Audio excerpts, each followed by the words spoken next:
The first one is Mike Rock.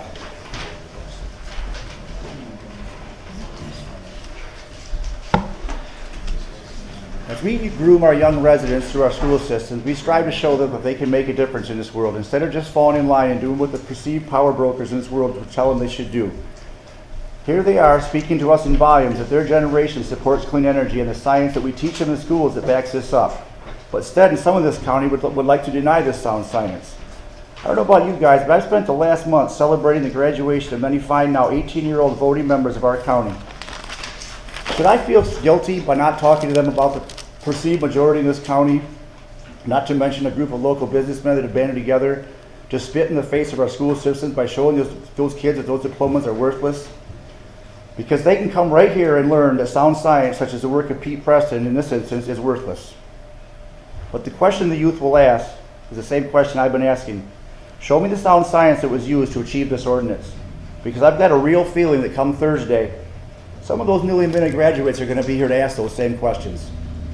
And I hope you've got some answers to those questions, because I feel our youth are worth investing in.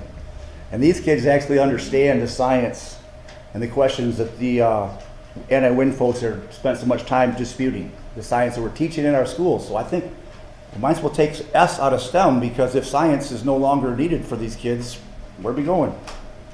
And now, just out of curiosity, what's the advantage of 450 over 500-foot turbines?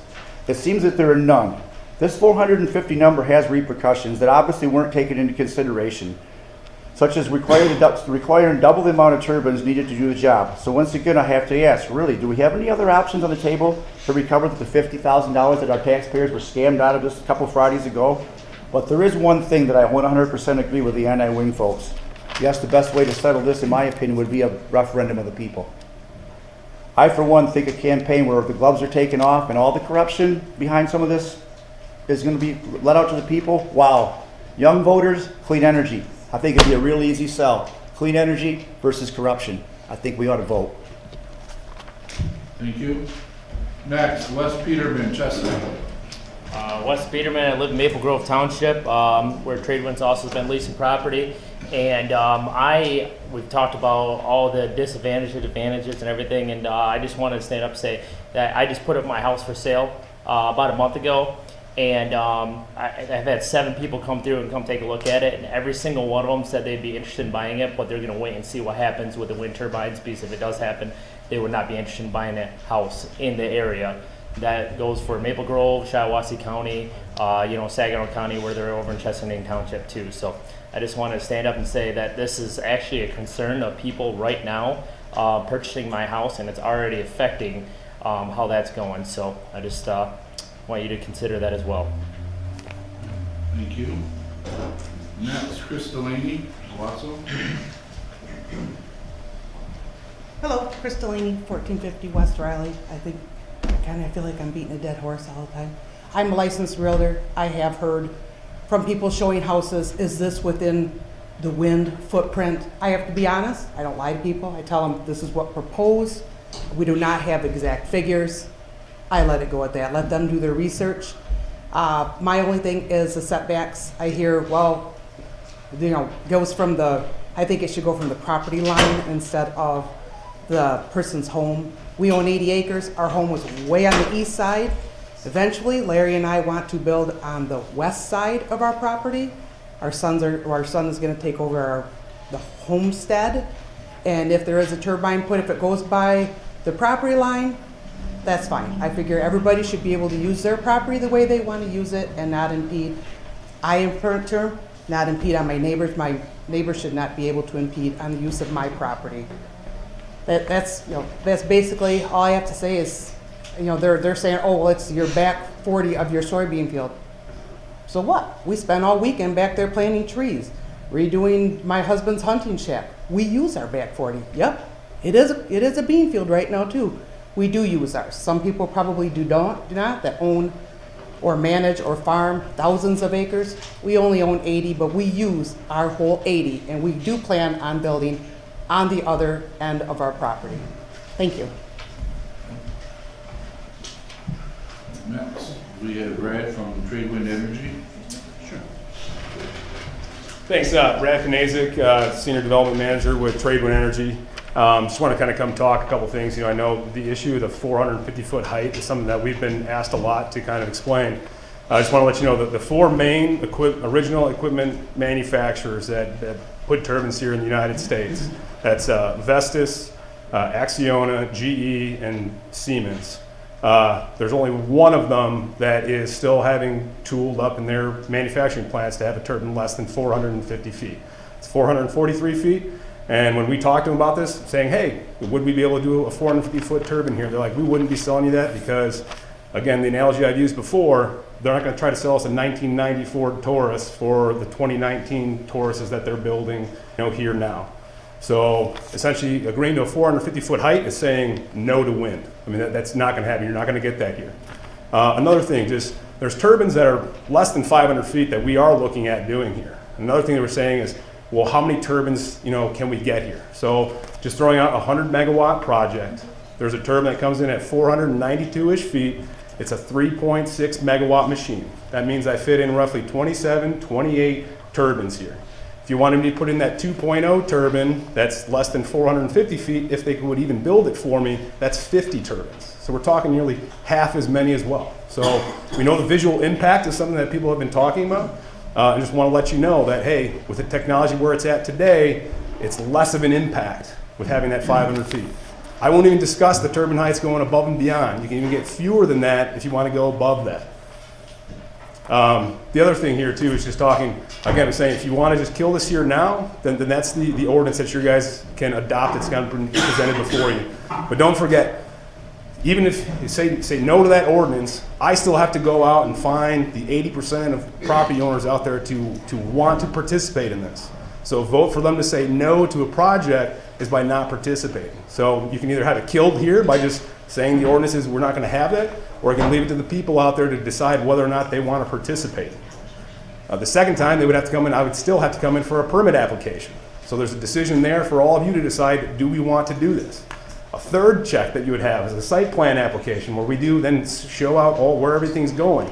You guys can modify or address or change things along with that as well. So there are all those protections in there for you guys to listen to other folks, say, hey, my back 80, I do want to do things on that. Well, again, we can work with those folks if they want to work with us to identify saying, I'm going to do this, I have a plan here. We can look to avoid those areas. If they don't want to participate, I can't talk to them about that. But if they want to have that dialogue and engage, those are things that we can do. And on property values, strongly suggest you reach out to the Breckenridge supervisor, Jeff Ostrander, up in Gratiot County. He can tell you about their houses and their property values up there and how it's been changed since the turbines came in there in 2011, 2012. He's a person, he's one of your peers. He sits on these same kind of boards. He can tell you about that as well. I strongly recommend you do that. Thank you. If I could ask you a quick question. What's the name of the company that's making the 442s? Vestas. Can you spell it? V-E-S-T-A-S. I can provide you with the website with their materials as well. So. Okay, thank you. Yep. Next we have Ryan Dykstra. I'm here with Tradewind as well. Fundamentally, this is a property rights issue, and I respect that there are folks out there that don't like the way these look. And inevitably, a wind farm is going to change the landscape. However, the energy that we produce is going to be made somehow, and none of them are very pretty. I mean, our utilities have committed to sort of disbanding their coal fleet by 2040. And we're going to be making energy here. We're going to be doing it with a mix of renewables, wind, solar, gas. And the only difference for this county is whether or not it's able to sort of capture the benefits. There are folks that are talking about wanting to build a house somewhere down the line. Well, there's $500 million worth of investments that our farmers want to enable right now in these wind farms. There might be one or two new houses in a good year in the areas that we're talking about. These are this is agricultural part of the county. In a place where if you buy a lot, it comes right on the deed that says this is agricultural, and it can come with sound and dust and odor and everything that comes along with farming. And I know that not everyone agrees that that harvesting the wind is a traditional crop like corn or beans, but it's a tremendous value to the farms that have the opportunity to participate. And with the level of investment that they've made in this community, I think they should be given that opportunity, and they shouldn't have their land rights regulated away just simply because there might be, 5 parcels. I mean, they're outnumbered. They're 2% of the population, maybe 6 out here, and they've always been outnumbered. Hence, why Michigan's Right to Farm Act was passed in the 80s to begin with. So we would ask you to vote no on the proposed amendment out of Shiawassee County Planning and enable the landowners to make the decision about how they use their land and enable Shiawassee County to capture the benefits, which are significant. Thank you. Next, we have Teresa Bankow. Hi. I can't remember which commissioner it was last meeting. They asked the question about the different wind farms and what the heights were. Well, I did a little research and I called the companies. And out of the 26 wind farms in the state of Michigan, 20 of them are below this magic 490 feet that trade winds thinks they need. So the ordinance in front of you is not exclusionary by any means when you have 20 out of 26 that are below that height. How many are above 450? Do you remember? I know. I just counted how many were below that number that they want. Okay. Okay, there'll be more call to public at the end. Second call to public. Right now, we're at item number 4, Community Development Monthly Report. Speak, President. Thank you, Mr. Chair. 28 building permits, 28 zoning permits, and 61 code enforcement actions were taken. The office is hopping. Lots of new homes and lots going on with commercial additions. I'll be happy to answer any other questions you may have. Electrical, mechanical inspectors. Ads have been put out and on the website, and we haven't received any new applications, but we continue to have the old applications on file. Let it mature a little bit, and then we'll reach out to those individuals and check them.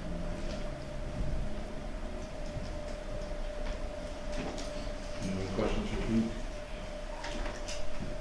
Thank you. Thank you. Item 5, information only, L-4046, for additional information concerning taxable value in the county for 2018 tax years assigned by the equalization director submitted to the state tax commission. No action is required today. Moves us to item number 6, consider approving and adopting amendments to Article 4 of the zoning regulations regarding the definitions, provisions to general use, and location requirements of wind energy conversion systems. The recommended changes establish requirements for placement, development, installation, and construction regulations of commercial, residential, and agricultural wind facilities. Make that motion. Do we have a second? Second. Okay, discussion. I don't have a discussion, I do have a comment. And I made it last month in our last meeting when it was brought to our attention.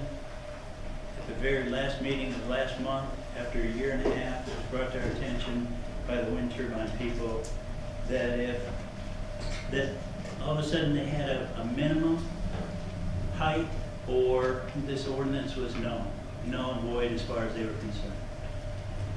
To me, again, I'm going to say the same thing I said in the last month. Where were you guys for the past year and a half? You've been talking about taller, higher, bigger, better. Not one time in a year and a half, and I was on planning for a year, and this last 6 months, I have never one time heard any wind turbine company suggest a minimum height. You're all about maximum heights, wanting 600 footers, bigger, better, fewer, but not one single time in a year and a half did I hear a minimum height requirement that you guys had to have in order to put these up. The question is, where have you been? Where were you for a year and a half? And now all of a sudden, we're at the deadline, we're finished with this, and you're saying, well, it's a dead deal if, we don't get these 490 footers. Not one time.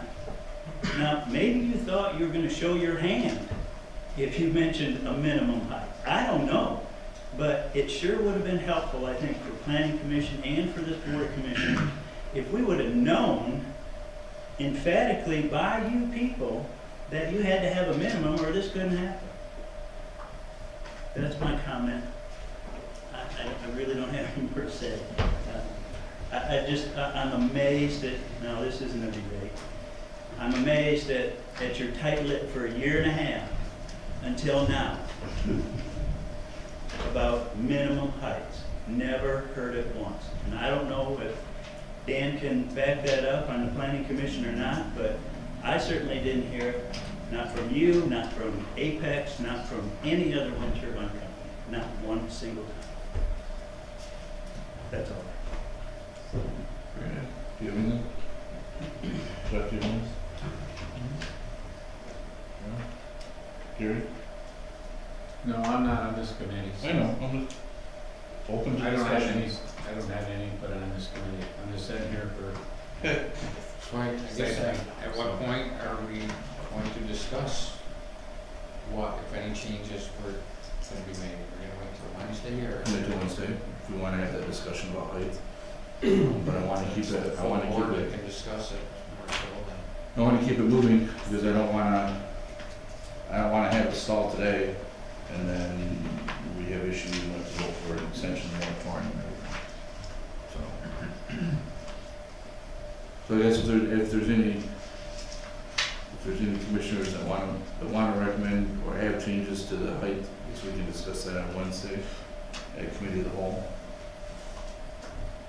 Unless somebody wants to offer an amendment right now, and we can try to go through that process.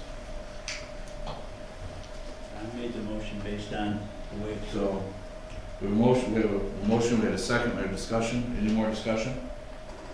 Passing it, as it stands right now, based on recommendations from the planning commission. So all those in favor say aye. Aye. Opposed?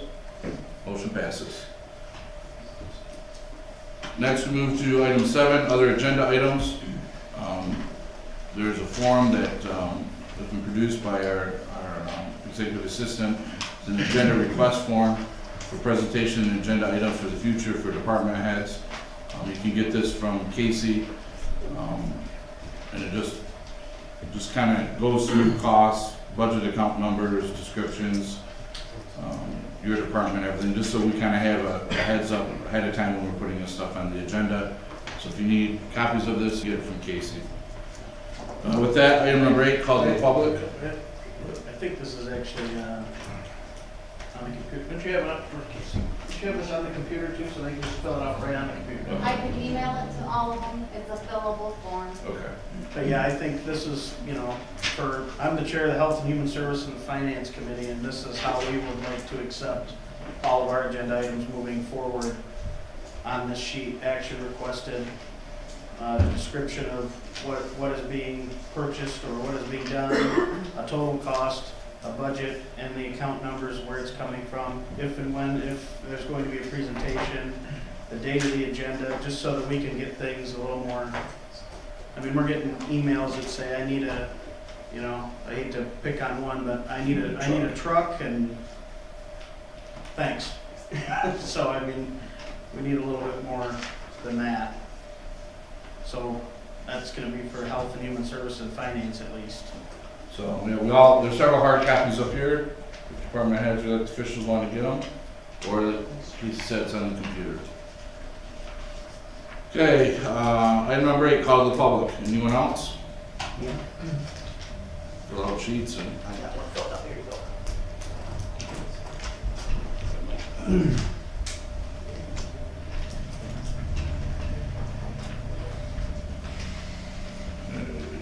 First one is Mike Rock. Yeah, I'd just like to thank Teresa for pointing out exactly what one of these guys said as far as 22 of the 26 are built at 490 feet. I believe that's what these guys said with the industry standards, so I think that proves their point beautifully. And as to Mr. Bruff's point, where have we been for the last 18 months? In my view, there was no reason to go in and badger and to the people that were appointed in this county. Well, I would thought would be the best way to handle this would be to the people that are elected. Why should we go and act a fool to all the people on the planning commission, well, them people are disappointed. Those people, you people are elected, so the fight really is here. It's really your decision. The decision is not the planning commission. They make a recommendation. You guys are making the decision. I'm not wasting my time going and talking to those people that aren't making a decision. That's a recommendation. To me, this is the place to have the discussion. So thanks. Next we have Brad from Tradewinds. Yeah, just to, I guess, respond and let everyone know, I started with Tradewin back in August of 2017. At that point, at the August Planning Commission meeting, it was sent from the county level down to the townships for their comment, and the 500-foot language was always kind of remained there. That 500-foot language always remained until it was discussed at the the Owasso High School meeting, where it was changed there in the room to 450 feet. Myself and the other speakers I had with me had 10 minutes to talk through everything that was in the ordinance, and the 450-foot decision was made after we had our chance to talk. So that is why we had not talked about it, because it was never talked to go below 500 feet until that meeting. And when they were talking about setbacks, decibels, shadow flicker, all those other things, that's what we decided to kind of bring in. And when I did bring in folks to talk as experts on that, at the March meeting, we were given 10 minutes for 2 folks to speak. So again, we were allowed 3 minutes apiece there to kind of talk about this. And it is a complicated issue, but since when I came in August, the time to speak had always been limited to me for 3-ish minutes during public comments, kind of there. So I just want to give that context. I'm happy to provide any more information. I've been coming to these meetings saying, hey, if you want something, I will follow up with you and get you that information. Thank you. Thank you. Wes Peterman, Chesapeake. We're talking about if we put them at 450, we'd need twice the amount of turbines as they need them if they did 500. Well, that'd be twice the amount of tax revenue generated off wind turbines. For the pro-wind people to say that we would need twice as many, isn't that a good thing for the tax revenue for the schools and for everyone else around here? So that's all I want to say. Thank you. Last call to the public. Yeah, Dan, I filled out a Form? slip up there on where Okay. I'm Bob Callard. I'm from Woodhull Township in Perry. And I'd like to address something I think is more important than the height. That seemed to be a non-issue. Most of ours, for a good part of it, this year and a half we spent coming up with these regulations. And but one of the things that I'm really concerned about is decommissioning costs. In Germany, right now, they got 28,000 turbines, and about 6,000 of them are their life expectancy is running out. There's no more subsidies. They're not profitable. They're looking at decommissioning them, and the costs they're looking at are like $500,000 per turbine. For 6,000 turbines, that's $3 billion. That's just a quarter of what they have that's going to be running out. And I just can see a terrific problem in the future here. I don't know what we're planning on, but I don't think any of the one commissioner here would like that to be their legacy, that I was part of this deal. Germany's in at the point of where they're going to be like an example of the worst industrial folly in the history of our country, or our world. So the other thing that I'm concerned about is the exclusionary zoning claim. There's been many recent court cases that have ruled in favor of the county or the unit of government that comes up with a proposal that protects their people. And such is what you have here. And I just think that's definitely a non-issue. That if you come up with something, what we have here would hold up in court. There's case law already all around the country. So I'm urging you to support what we have, and I appreciate what you've said so far. Thank you. Thank you. Next we have Ryan Dykstra. I just wanted to follow up with a couple of things.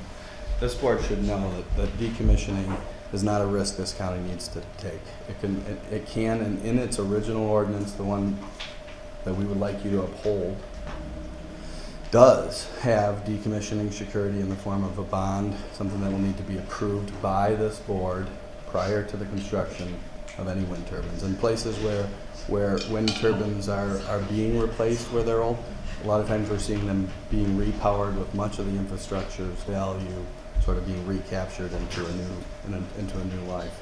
And lastly, as we talk about the economics of this, we're at a point in this country where in states like Ohio, and even this is becoming a national platform, it's becoming necessary to subsidize the existing coal burning infrastructure if we want to keep it open. It can't compete. Ohio is a deregulated market, different than Michigan, where we have granted our utilities monopolies for many good reasons 100 years ago.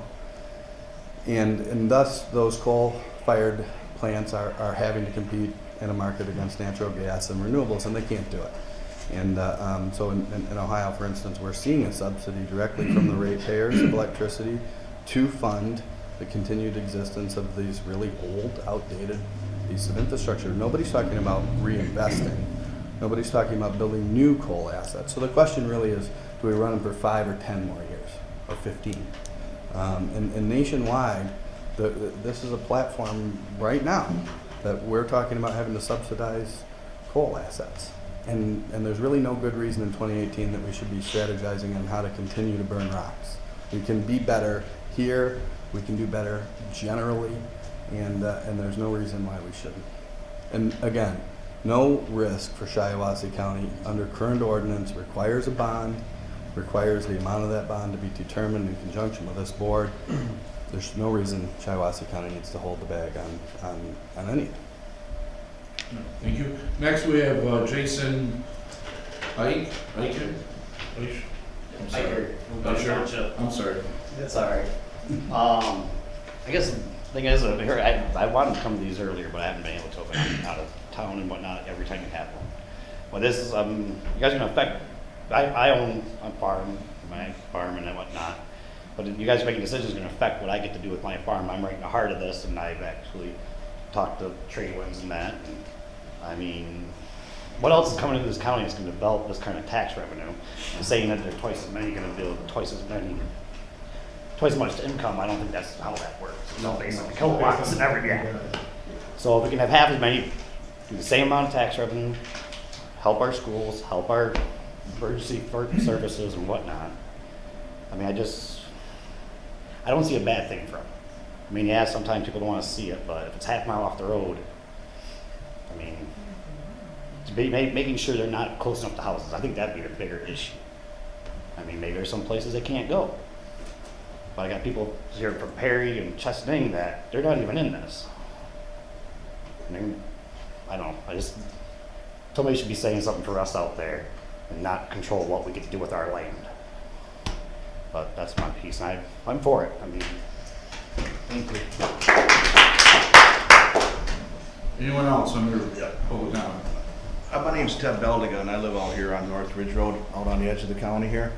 And, kind of at first I was kind of debating, did I like this? We've worked a lot to clear land and get it tiled and get everything all set up. And I thought, no, it really wasn't worth it to a certain extent. Just, you don't need a tree to go around or something. You put where it belongs if you want to make things look nice and everything. But, I felt like I was taking things away from other people like the residents and kids and things, because we're deciding we have the land where they can put this and we can put it back far enough and generate money for our roads. And we got bridges out there and stuff that, you guys know it. You can't drive over with a tractor, but everybody can drive over with their car. So you got to go around the section to get to your field, because we can't get in a bridge or something. We can't repave roads. We had pavement, and then we end up with gravel because we don't have the money for it. That's kind of a bummer situation. And then so the schools, they always need money. So I thought, well, hey, after thinking about it for a year, because these guys have been kicking it around for a couple of years, I think.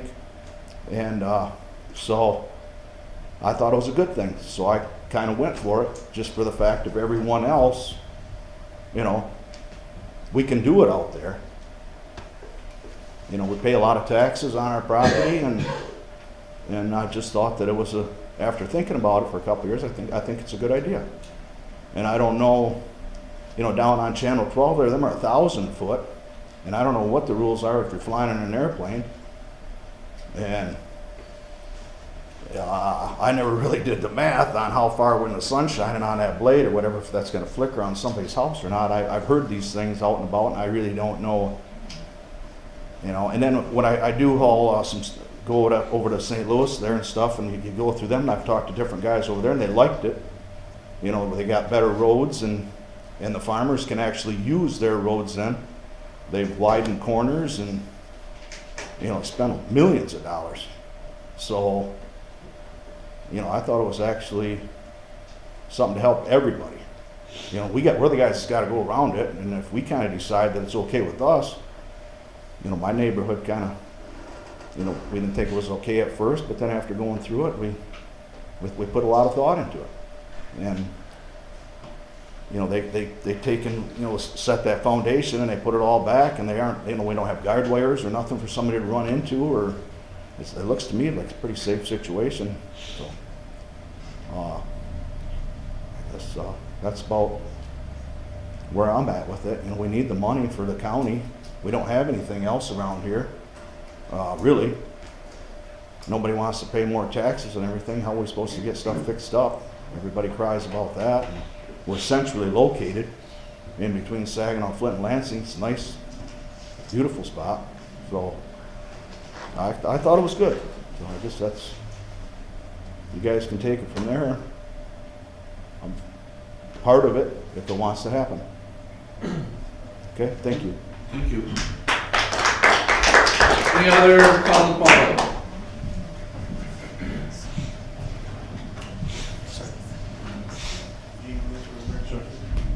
Very good. Something to think about on these taxes here. A windmill is not an occupancy, so they don't pay operating school funds. A Dexter School District, they had to pay back $226,000 because the wind company went back and filed at the tax tribunal. They were getting overtaxed. Ithaca has 39 windmills on the tax tribunal right now trying to get the taxes lowered. Apex said 120 megawatts would give the county $16 million over 20 years. That's $600,000 a year. You can pave a road for $147,000. So we're going to get 4 miles paved a year for all this money if they don't fight at the tax tribunal and lower it. What's the point? I mean, you talk about all this is good. The guy that's going to make the money is the guy that's getting the subsidy, which is the wind company, and the farmer that's going to get the money. That's the only people who are going to make out of this.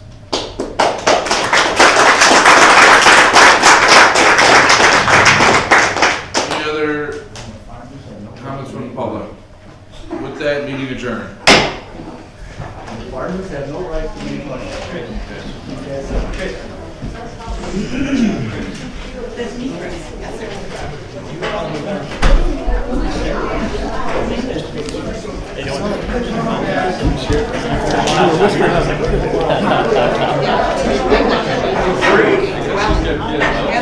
Hey Jeremy, can you remember my address next time?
I'm well, what's your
of America, and to the republic for which it stands, one nation, under God, indivisible, with liberty and justice for all. At this time, if there's anyone from the public that would like to address the Finance Committee, now is the time. No slips.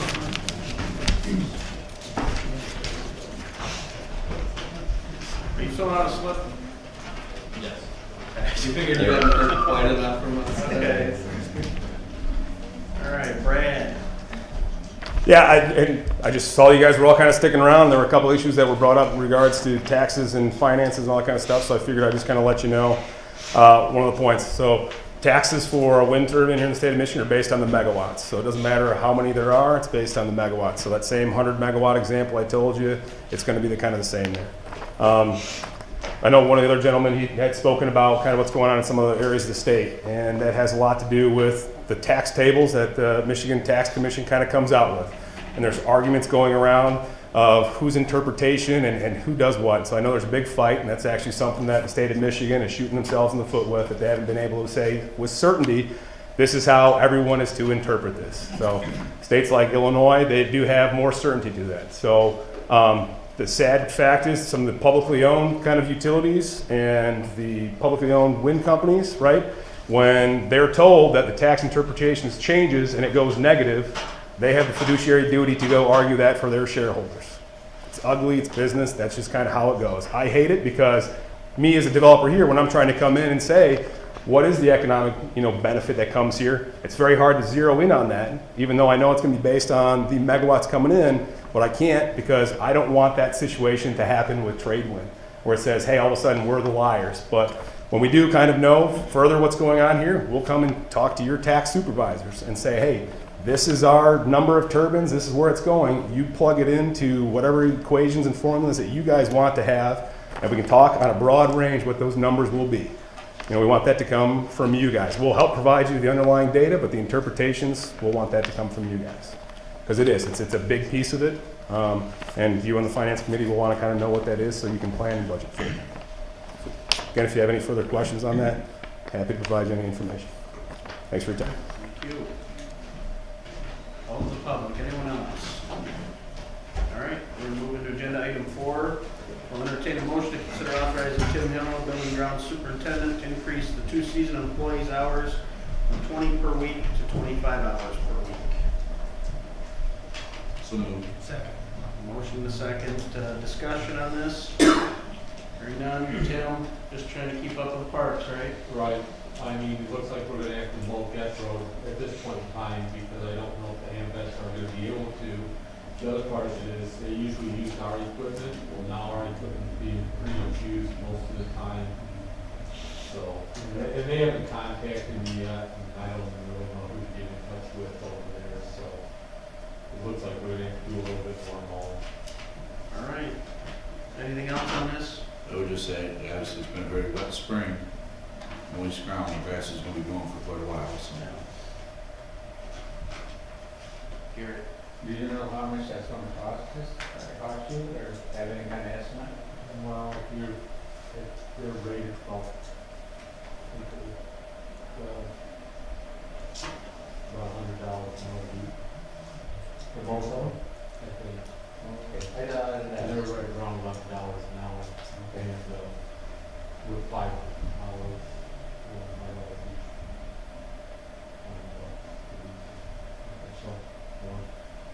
Thanks. Anything else? All those in favor say aye. Aye. Opposed? Carries on Wednesday. Agenda item 5, we'll entertain a motion to consider authorizing the purchase of 2014 Ford Explorer vehicle for emergency management or replacement of the 2006 Tahoe to be paid partially with the insurance payment and account 101-200-696, approximately $12,000 in that fund, with the remaining $7,000 coming from the general fund. So moved. Second. Motion second, discussion. My only question is how many miles? I mean, I like we're looking at a slightly like 34,000 miles. Yeah, Oh, really? yeah, you should have received the cover sheet on that. That went to Casey. 34 or 38. Will not affect current budgeting for the circuit court because By delegating some of the current circuit court administrator's duties to the deputy administrator, the court will be able to access some $15,000 in additional grants for oversight fees. And the court intends to fill the deputy's vacancy by promoting its ADR clerk without backfilling. So moved. Second. That is quite a motion. Second, discussion, Judge. Chair, good evening, Commissioners, good evening. Back at beginning of 2006, the end of 2015, I asked the Commissioners to approve allowing the court to move forward with the treatment court called drug court. And we were giving a very small planning grant for the year 2016 in the amount of $24,000. That was the money we had to use for 2016. 2017, it jumped up to $86,000. 2018, $135,000. And so we're starting to really look at some big money here. We project for 2019, almost $200,000. And what the grant providers do is they give the fledgling treatment courts a little bit of money to see how they do, and if they're successful, then they start to pump it in. And we're getting into that successful portion. Well, our results, I think, are pretty clear that it works. We're saving people's lives and people are recovering. Now that we're becoming successful and the grant providers are starting to give us more money, they're requiring now that we dedicate duties and time to the programs. In fact, our director of the programming, who's also the court administrator, is required starting next year, this year rather, to dedicate 25% of her work week to treatment courts. It's written right in the grant. She has to do that. In exchange for writing and pledging that she dedicates 25% of her time to treatment courts and delegating 25% of her time to another individual, the grant is going to pay her that time. It's going to reimburse the county for that time. And I think we figured it's about $15,000, $16,000 that we're going to be paid from the grant provider. So what we want to do is take our ADR clerk, Ms. Foose, who's here today. She's a graduate with a bachelor's degree, been in the county since 2013, started in the Veterans Department, or started in 2012 with the Veterans Department, came over to the clerk's office in 2013, and then the circuit court, January 2017. She is currently our ADR clerk. All we need to do is pay her an additional $6,700, $6,800, and she'll accept the duties that we have to delegate from the court administrator pursuant to the grant. And what's critical in these grants and in the way that we operate is we can't supplant. The court administrator can't do grant work and apply it to the administrator work and vice versa. She can't do it. It has to be separated. And that's the grant funding way to ensure that the people are working on the grants and doing what they're supposed to be doing. The bottom line is, I think it's more than a cost savings of $7,000. It's a surplusage.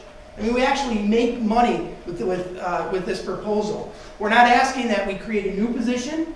We want to merge the vacant, not filled deputy court administrator with the ADR. And I believe that Katie Foose can handle that job. And folks, this is just the start of good things to come. These grants, there's millions of dollars out there every year, millions that go unclaimed. You just gave us permission to start the fledgling mental health court, which we're hoping to greenlight by the end of this year, beginning of next, and it's wonderful. So I'd ask you to consider it. It's a positive spin any way you look at it. Any way you look at it. I'll take questions if you have, gentlemen, sir. Can you explain to the board what ADR clerk position is, what it does? What the ADR stands for Alternative Dispute Resolution, and one of the ADR clerk's responsibility is to schedule mediations, which is an alternative to litigation, to schedule case evaluation, which is another alternative to litigation. She also is in charge of collections. She works on jury issues with jury selection and excusing potential jurors. She also works on our court-appointed attorney program. And it's her job then to match up an indigent defendant with appropriate and qualified counsel. She has her hands full and she does a great job, but the court administrator now relies on her to help with some of the duties that she's not able to perform because she's working on grant-funded work. Her office is right next to her and it's a perfect fit. And is it correct that we've seen an increase in collections? We have.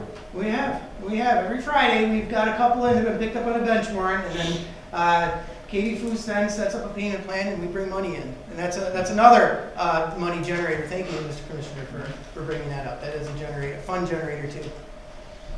Good. Any questions, gentlemen? I do have one. I have one for Ms. Foos. So we're gonna get 15,000 for this, and you settled for 6,700, huh? Man. Well, we appreciate that. Thank you. More of a joke than anything. Anyways. That's all I have. If anyone else has anything. Thank you, Judge. Thank you. All right, thank Chrissy, you all. Katie. Thank you. All right. With that, anything else? All those in favor say aye. Aye. All opposed? We move on to Wednesday. Thank you. Thank you. Agenda item 7. Entertain a motion to consider authorizing in front of the court carrier conciliator, circuit court salary grade 7, $40,040 a year to $48,963 a year. The starting range being $40,040 to $41,828 to fill the vacancy. So moved. Second. Motion and second. Any discussion?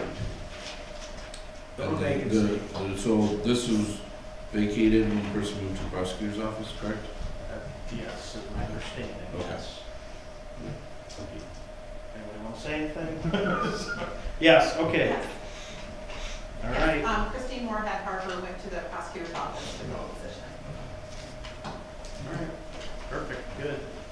Filling a vacancy. Anything else?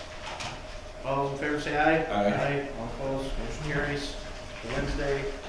Agenda item 8, will entertain a motion to consider authorizing the clerk's office to increase 2 of the circuit court clerk wages to be paid at a salary grade 3, 2-year level at an hourly rate of $16.09 per hour effective beginning of pay period June 9, 2018 for clerk number 1 and effective September 6, 2018 for clerk number 2 to be paid from line item 101-215-702.000.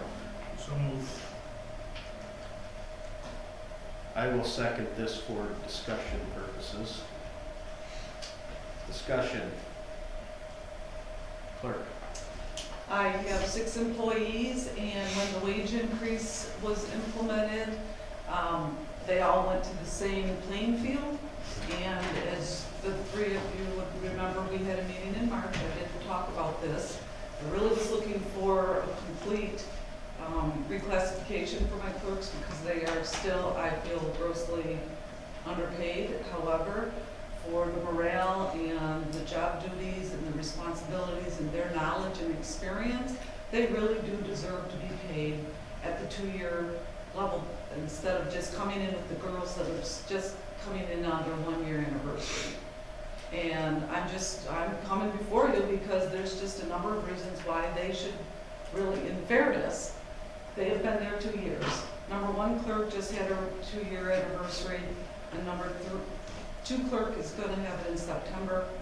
And it's not fair to them to be put at the same level when they have all that knowledge and experience that the newbies don't. And they are the go-to. They are depended on. And so that's why I'm before you today. Anything from the Finance Committee? I'm not going to comment specifically on this, but in the clerk's office in general, I was hoping to see something to help with the traffic flow. And we had talked about potentially a half-time employee or something.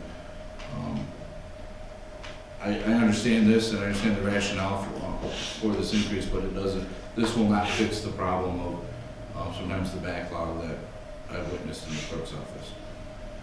And I will be abstaining from a vote on this. That's it. Commissioner Marks? Yeah, I agree with Commissioner McMaster. I don't think this is going to fix the problem we're necessarily going for. And if we do this now, then we do it for every other department because this happened to a lot of other individuals as well, being that everybody was out of line.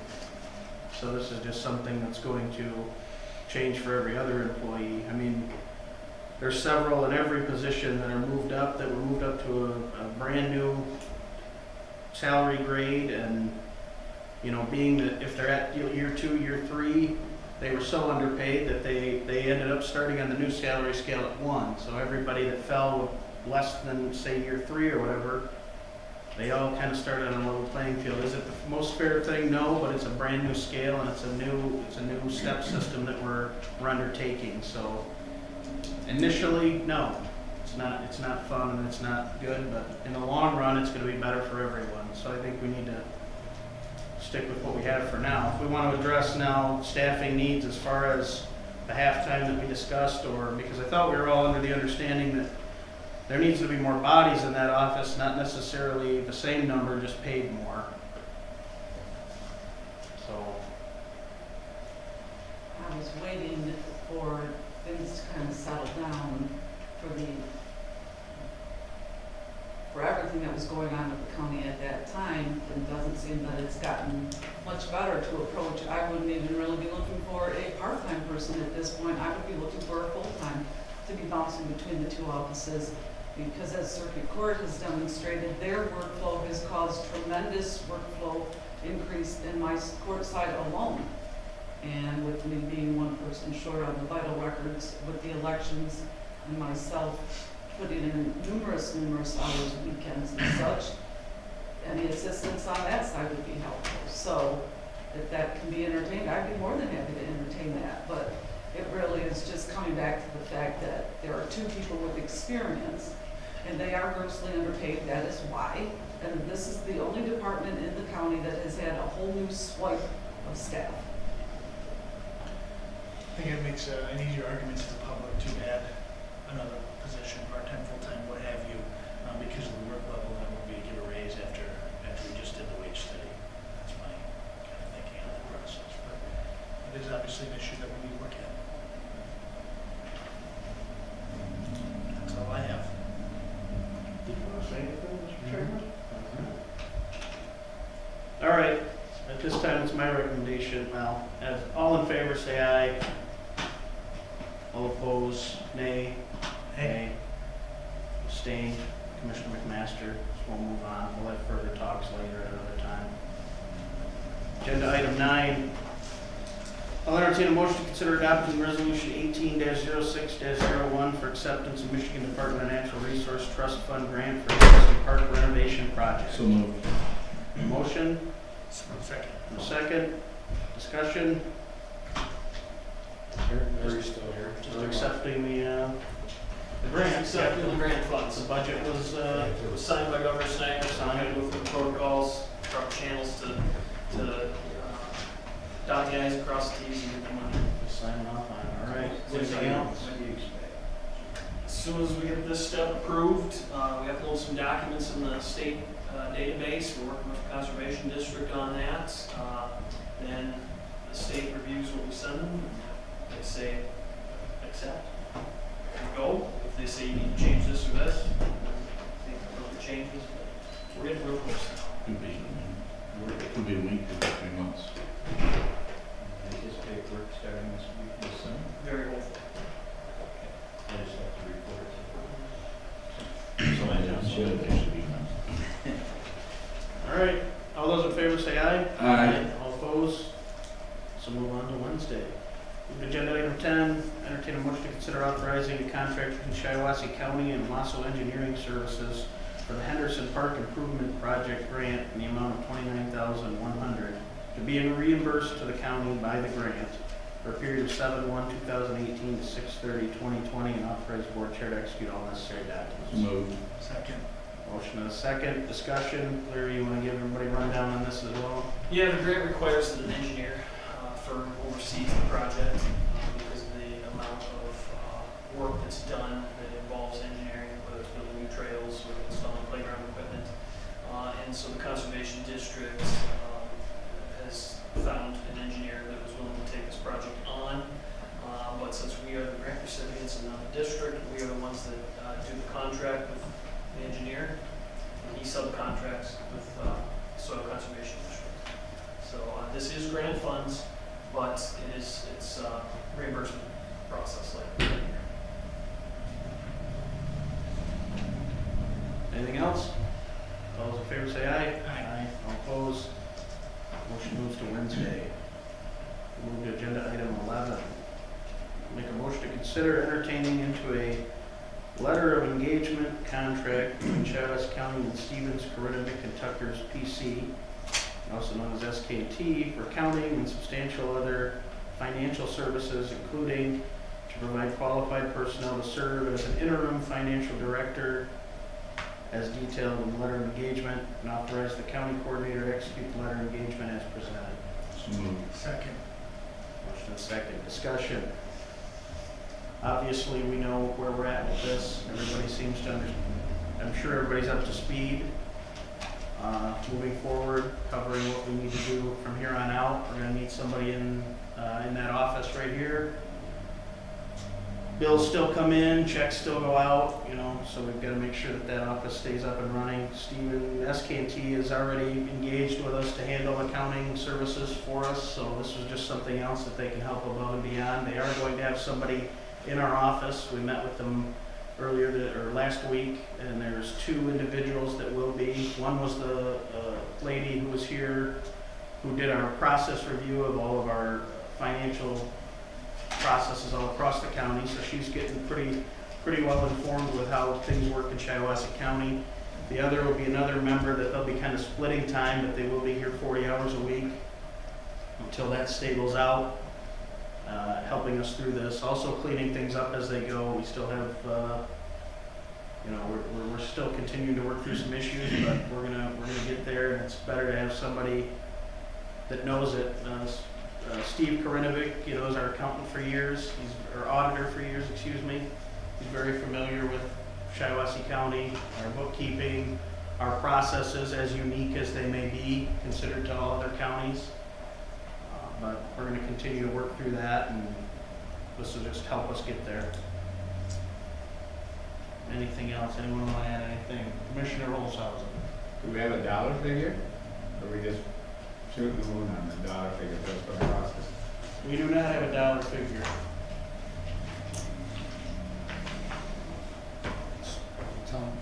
So it's by the hour. It's going to be by the hour. They figured, we talked to them, they figured it's going to be 40 hours a week starting out. As they get things under control, we keep getting less and less and less. And hopefully it isn't too many weeks and or months down the road before we have a qualified person working for the county back in the office. It's not possible to keep them on? Is it too expensive? It's too expensive to go that route. That's what I And in asked. the position we're in right now, pretty much we need to do it because we have to keep things stabilized. Compensation is discussed at the top of page 3 of the letter of engagement. In there, that really got it in there. All right. Any other discussion? Hearing none, we'll move this forward. All those in favor say aye. Aye. All opposed? Motion moves to Wednesday for consideration. We'll move to agenda item 12. Move to consider authorizing coordinator to seek qualified candidates for the position of finance director. Compensation for the position will be based on a non-rep salary grade of 12, $60,569 to $78,748, with both the starting and the top wage to be based upon qualifications and relevant experience. Second. Motion and second. Discussion on this. Mr. Chair? Yes. I thought that our previous finance director was a salary grade 11. Per the new With the new wage per the new wage study, yes, a finance director, not administrator, is a grade 11, which will change these figures as well. In addition to that, I have to say, paying $60,000 to $80,000 for a financial administrator, director, whatever we're going to call it, at a time when we just had a $52,000 error, we now have a county coordinator. I almost would rather see, instead of an $80,000 position opened up, maybe a $40,000 to $50,000 clerk type position, full-time, open up. Someone to manage the numbers, but have it be overseen in a different way. Obviously, the way things were done before, not good enough. If something can go wrong and then we just go right back at it the same way we were, what's to stop something like that from happening again? I think that we may not have to have a county administrator, county coordinator overseeing the final numbers and have this person answer directly to him. or some other way. But $80,000, that's a no-go for me automatically, not happening. Yeah, well, yeah, my fear is similar, it's just that we've been paying SK&T all this time, and we've been paying a financial administrator, and now we're paying a county coordinator, and yet we seem to be further behind than we were before we put these people on. And I guess I don't know what the answer is anymore. I mean, I don't wanna hire another $80,000 finance director with SK&T, and you know, and no one's gonna come in here with how complex everything is and all the processes. I mean, we have the process review if everybody hasn't seen it yet, on things that need to be changed all across the county and uniformed so that things are not so just out of uniformity as they are right now. I mean, it makes things and the accounting so much harder to do when 3, 4, 5, 6 other departments do. They're doing things completely different than how the treasurer's office or the finance office is doing things. So nothing is meshing well. It actually makes more work the way the process are being done on the treasurer's office, which then puts the treasurer's office behind, which then puts the finance office behind. So it's all kind of a domino effect. So, I mean, we just keep throwing money at problems here, and nothing really is getting solved. I would personally rather hire two $35,000 to $40,000 positions to have the numbers kept than one $80,000 job where it's fallible, clearly. Can we get somebody for that? I'm just thinking out loud. Yeah. The problem that we're thinking is just, can we get somebody that can actually do the job for that kind of money? You know, that's the biggest problem. It doesn't matter if you're paying $40,000 or $100,000 if they're not capable of doing the job, then it's a complete waste of money. Is there a way we could have SK&T look at the final numbers, pay them way less because they're less involved, have our 1 or 2, whatever it is, they work with the numbers daily, and then they report it to SK&T. There's got to be a way to save money here. And still get things done. That we could start out at around that 60,000 mark, and that'd be still on the 9 steps, so it's going to take them. And it's understandable, but now you're back to one director when we just had that problem for years. And now we have a $52,000 error, and we owe the taxpayers an explanation for what the heck happened. And I still don't feel like I have all the information on that. We have got to make some changes when it comes to how we run our finance department. We took positions from her office, now it's on us. And we need to figure out how we're gonna do it. And we don't need to just throw money. We gotta have a plan, an actual executable plan that we can look at and say, this is what we are gonna do. Here you go, people in the public. This is what we plan on doing. And not just sit back here and hope that we can buy our way out of this problem, because it's not gonna happen. We need a plan. Can I say one thing about the top wage? Remember, this is both the top and the starting wage are based on 12. It doesn't mean anybody's going to get paid $78,000 even down the road. That would be a very, very highly qualified candidate with probably a number of years of experience. They're not coming in at that wage, and they're not going to even arrive at that wage. It would be a range that would be low. And it may be, they may end up no higher than 68. We couldn't keep the previous one. When Ms. Rice was here, we couldn't keep her at 68, but she was offered. All right. Well, I can't in good conscience vote on yes on this until I have a plan in my hand that I can look at and feel comfortable with. The other thing too is we've discussed is the coordinator. We have to cross-train somebody else who can do some of this work.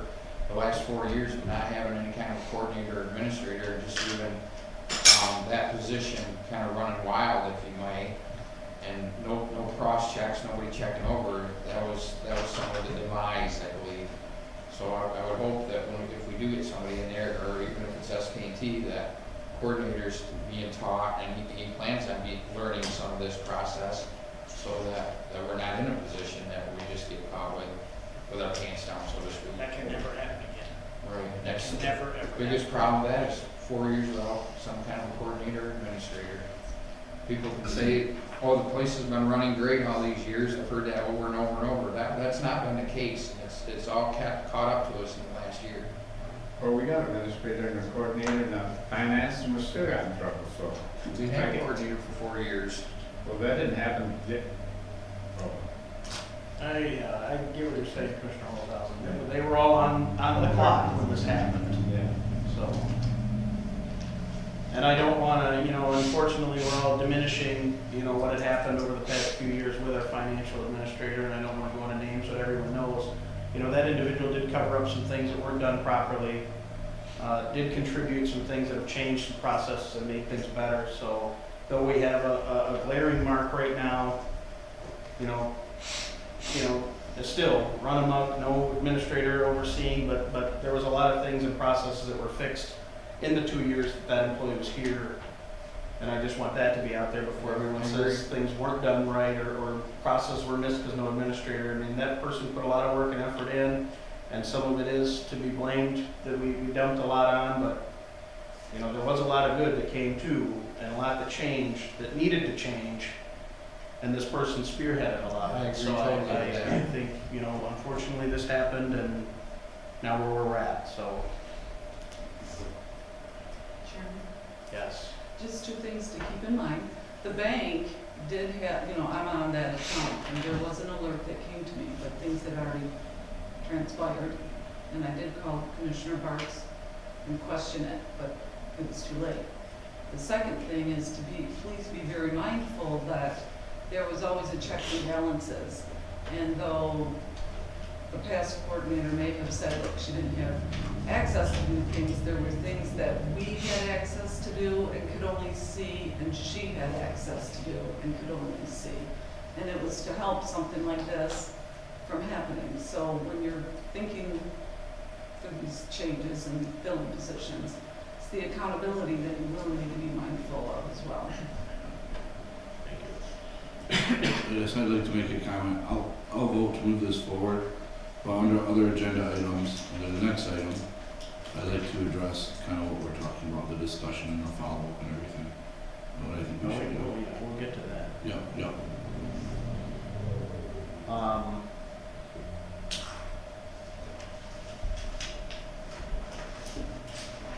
I think with this, Commissioner Brook, you want to add anything? No, I'm just taking it all in.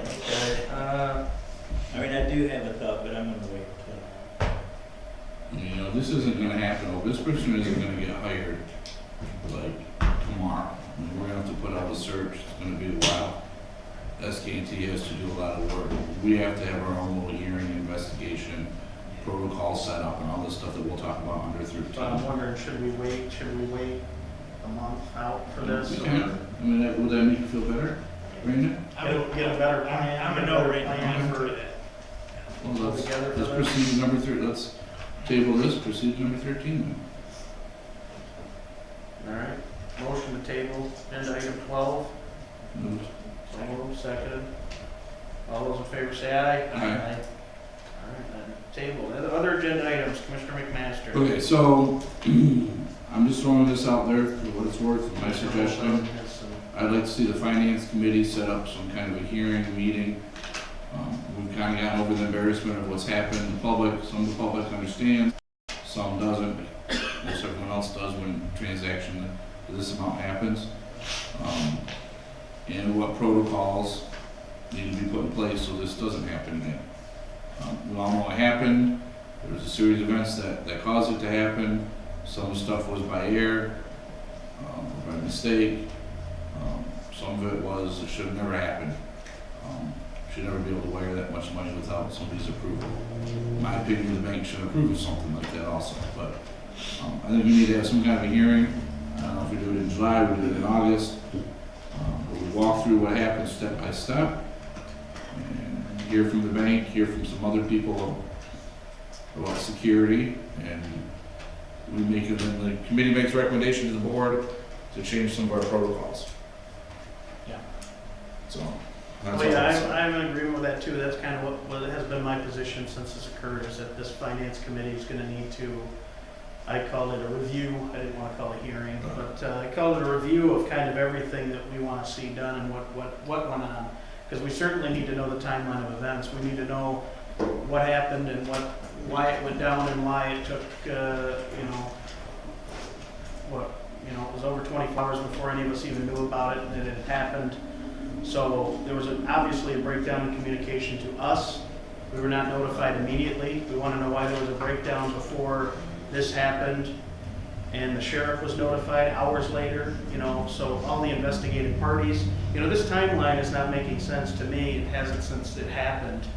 And yet you run around and try to get questions and answers, and and it's just, nobody really knows, Our IT department didn't know about it until Friday, until I called her on vacation to let her know that this had occurred. So that's another problem that we've now dropped the ball on, as to why she wasn't informed and why she didn't know. So yeah, a hearing or review of something is the least we can do to figure out exactly what went on and how this happened, because I think sooner than later. Yeah. Is in order to. Okay. I wouldn't wait. I would do it immediately if it can be done. Well, what happens over time. People kind of lose interest, and well, maybe we just won't do that yet. But I think I would appreciate knowing details, because I don't know a lot of details, and I didn't return a couple phone calls just because I was in the dark. But you didn't have any calls and any communication that it had happened, or any email that went out, and nothing went out to anyone? I had nothing, and I got calls from one individual, and I had nothing for him. Nothing. I didn't know what he was talking about until I contacted Chairman Bartz, and he briefly told me. I was up north in Booneyville anyway, so I didn't get much communication anyway, but I would very much like to see this hearing, investigation, whatever you want to call it, happen, and I would like to see it happen this month. I don't want to wait. No, my only concern is there is a, when I say there's investigation, not into the employee, but to the actual criminals that are doing this. And I don't know when that'll be wrapped up, or if this is going to go on for a long time. I would like to have that individual who's leading the investigation talk to us. Yeah. And I don't know if he would be able to, but I just in the past, when I've worked places where we've wired a lot more money, there's the banks called, you've had to do PIN numbers, you've had to have double, triple sign off on stuff. I mean, we're lucky that there wasn't an extra zero, or something added to this. So I can't do it next week. I mean, I've seen the finance committee do it. I can't do it next week, so I'll be in DC, but the week after. I'm open if you guys want to start, or I don't know, Mr. Sheriff, it's absolutely up to you. Yeah, no, we probably ought to start a little sooner and just keep getting the loop covered a little later away. I mean, I do think Commissioner Brooks right. Time is of the essence here. Even if it was just periodic updates, I would hate to wait until we have all our ducks in a row, and it gets so late into it that I would like in-depth updates. I think would be really. Well, I think there's plenty that we can review outside of the investigation that's going on. There's plenty of our processes outside of this investigation that were obviously broken, that weren't followed, that were just missed on every level. So, but I would definitely like to have somebody from the bank, and I'm not putting blame on our bank or the branch here in this county. But I can't put it on our bank. They emailed the clerk. Well, that's because I'm on this. Yeah, I'm on a Was it just a confirmation that it happened, or was it like, hey, it let me know it happened, and I called But you. it's too late. I mean, it's like, oh yeah, hey, this happened. Yeah, thanks. I mean. Well, the worry I have is that it's online banking. When you do online banking, people don't. You're entrusting yourself to do your. I just think if it were just if we were cutting a check to somebody, sure, it's a little easier to stop, or the bank can cancel or whatever. But I mean, you're basically the one clicking the mouse. Yep, do it. Yeah, but there should be some threshold that. Well, they're going to assume that you've made. I know, but okay, so on my checking account, if I can't take out more than $300 from the ATM, why should a county be able to? But the difference is, if you're doing it, you know you're doing it. I mean, what are we? Do you want people to safeguard and stop you when you're taking your money out of your account? I mean, you're entrusting yourself to do your online banking. If someone went into your online banking and stole from you and you didn't know about it, and your bank caught it, or they've seen it, or I don't know, maybe that's. Yeah, but we're trusting somebody to do it. It's not their bank account; it's the county's bank account. So maybe two people need to sign off on it. Well, yes. Clearly, there's a checks and balances issue. Yes.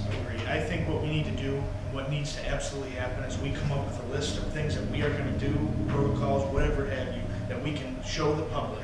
Here is what we are gonna do to make sure something like A this. lot of them are addressed in our. We owe them an They answer. came, ironically, I was came gonna- 3 days later. Sorry, but you guys have something that nothing over $5,000. I know. Just to prove all There that. were Well, that- protocols that were broke. Everyone can agree on that. And is it necessary, I mean, my understanding is we have 2 accounts that we actually do online banking. Is it necessary that we do any online banking? There is I mean, a we difference. have to do online banking? There is a difference between wiring and online. Well, And it is is it- wiring. It's is the it- MERS okay, and it's the wiring, Blue Cross. is it absolutely necessary that we wire to anybody? Well, those are large sums of money on a monthly basis. Right, That's why they do the but is wiring. there another way? Probably, yes. Yes. And That would be my question. furthermore, Yes. and I've been asked by department heads and other elected officials, I mean, clearly you look at the job description of the finance administrator, and part of this was to be knowledgeable in this area and educate and train other employees or department heads on not getting whaled or, scammed like this. That has to be part of this too, is, okay, this happened to us, but we need to have this conversation with all department heads or training or something for our employees. Because, okay, so this was a whaling thing, well, tomorrow it could be a worm that gets in here, or it could be, whatever, or maybe it already has, and we don't know it because, Security certainly, I mean, I mean, I don't know, there's- there's ways you can do the attachment emails, and if somebody opens it, it's upset, you failed. If you open it, you open a bad email, it shouldn't have, Right. I mean, and but it's outside bigger, educating and training and. this problem's bigger than just, there was a financial, an error made, then there was a financial error. There's a bigger cybersecurity Yeah. issue clearly that we need to be addressing here. So, Anything else to add, commissioners? Could I just make a couple of comments on this? Yes, please. There's other payments that go out, that we send out for bond payments.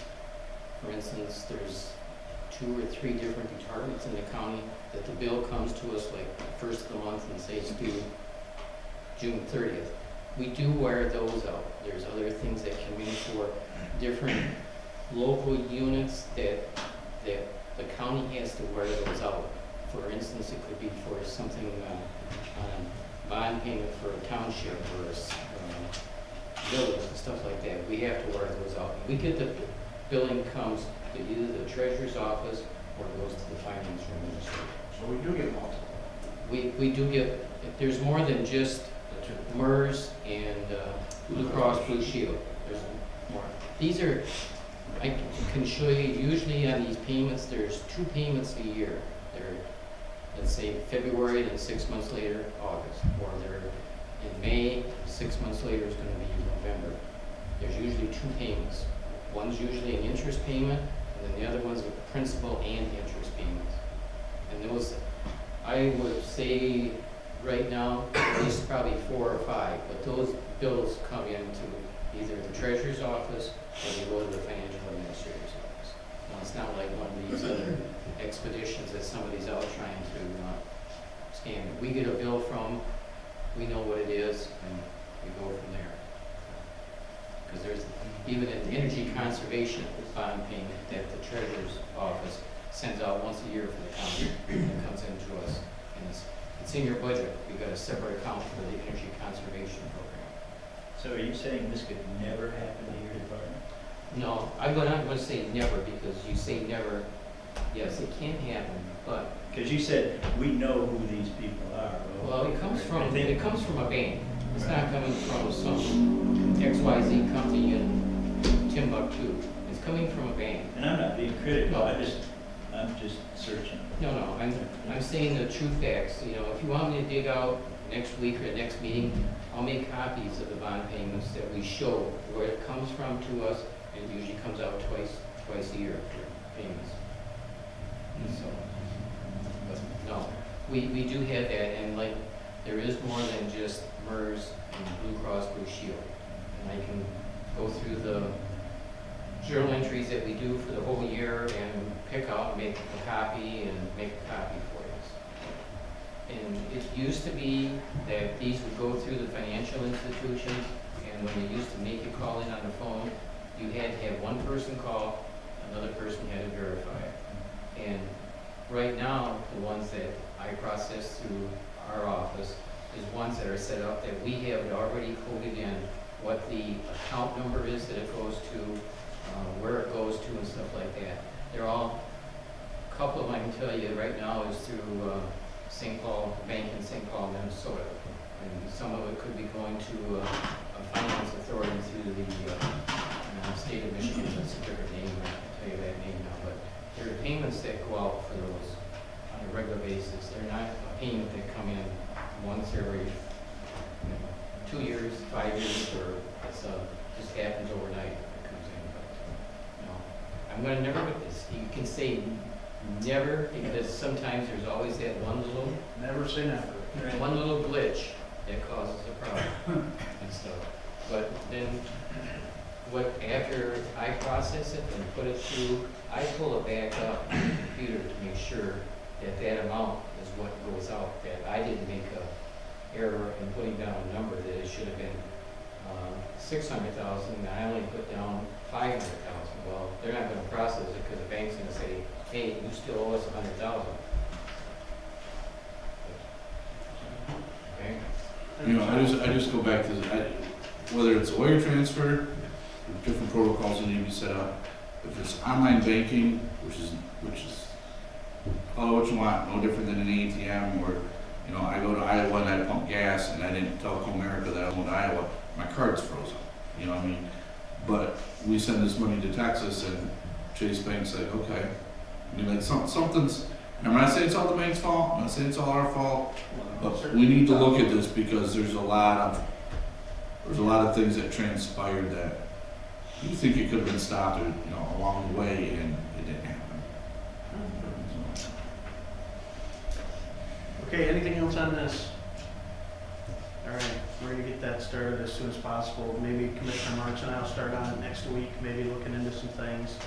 Keep you and Commissioner Bruff in the loop as well as the other commissioners too. Other agenda items also, you guys have the building layout design in front of you.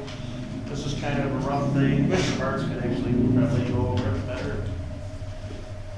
So, a couple of us, Jeremy, a couple of us met out to the work release center, I guess we call it. I call it the old Griffin home. Out here north, east of town. We kind of looked the property over, and really to my surprise, there's a lot of property out there. We've talked about it before, it just seemed like there really wasn't a lot of room out there. But it's what, 23.8 or about 24 acres. There's a lot of land out there, and given the certain circumstances with our relationship with Crun and all that kind of stuff, and we need to move forward, I feel. So I kind of just roughly drew up a site plan. It's not to scale completely. But there's a lot of work to be put into something like this if this is what we want to do. And I'm willing to do some of that work, or a lot of that work. But I have to have the board's approval that that's what this board wants to do, and we're going to move forward to it. I don't want to spend, hour, 40, 80, 100 hours. And actually, at some point, really, we don't need an engineer or somebody to do this, pay somebody to do this. I'm capable of doing it. But I just want, if this is what we're going to do, then I will start working on it, and I'll have a lot more information and stuff back by the next meeting. I have gotten some bids on the building and the cement work so far. That's about it. I'd be willing to discuss that with the commissioners. I don't want to publicly give the bids out because it wouldn't be fair. I have a couple bids now. If it's the board's choice to solicit yet more bids and different bids and stuff like that, it wouldn't be fair to the people that have already put a lot of work into coming up with prices. So we need to keep them bids private until we have a public opening of the bids, and we decided that who we want to award this to. I can say, with the price of the building, concrete floor, the excavating, the mechanical, we're probably looking in the neighborhood of $350,000 to $400,000 to do this project. So I'm not gonna try to sugarcoat it.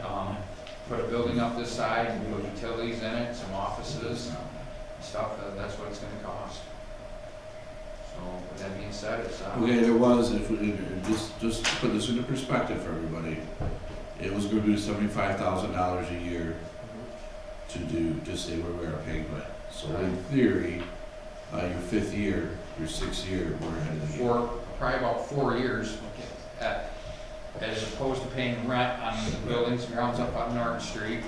In roughly 4 years, at that price, we would have this building paid for and it'd be ours.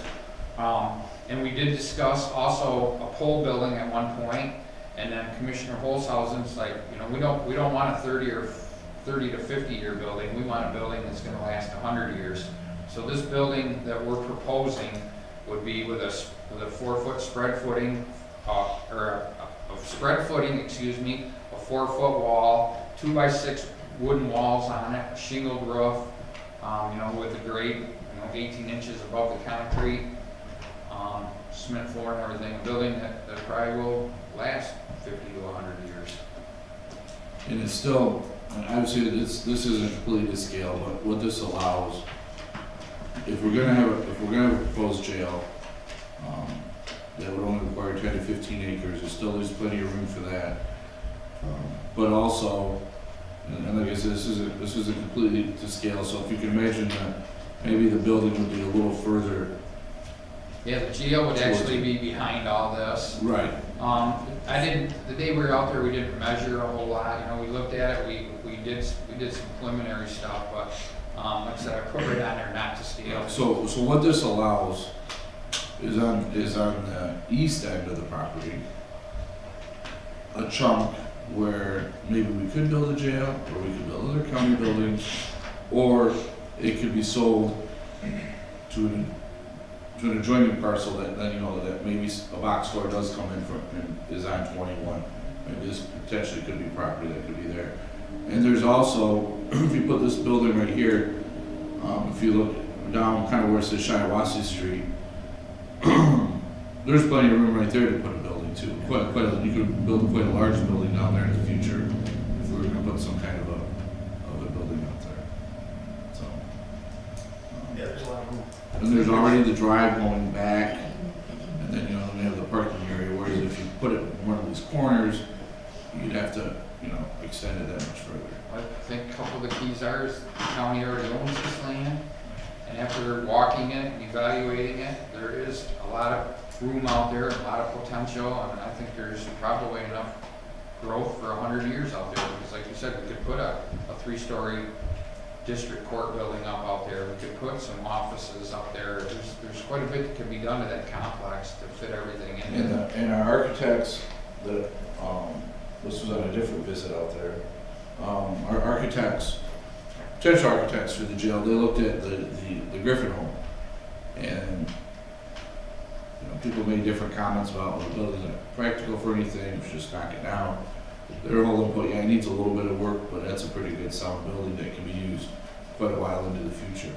You know, and Gary's not here, he left, but you know, he always talks about, we already own this property, why try to sell it? I don't know, necessarily we can even get our money out of it for what it was paid for 20 years ago, but Jeff said, and Gary said, we already own it.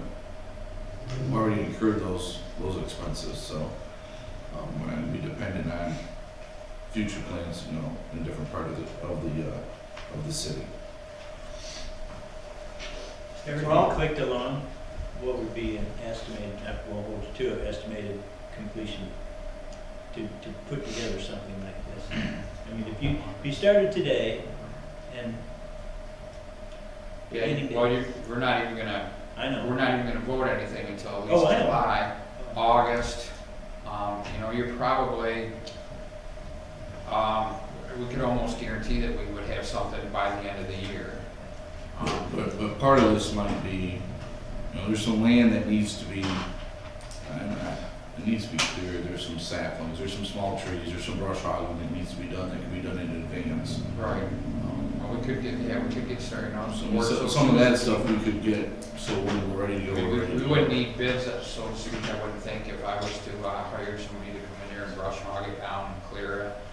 And I would think it would be in our best interest to pay the couple $1,000s, I'm not sure what it would cost to get somebody like Landmark to come out and survey it. We certainly don't wanna do something like this. It's the one map, we don't have it in here, but there's that color digital map. And now maybe it's because it's the map, maybe that's why the lines are curved.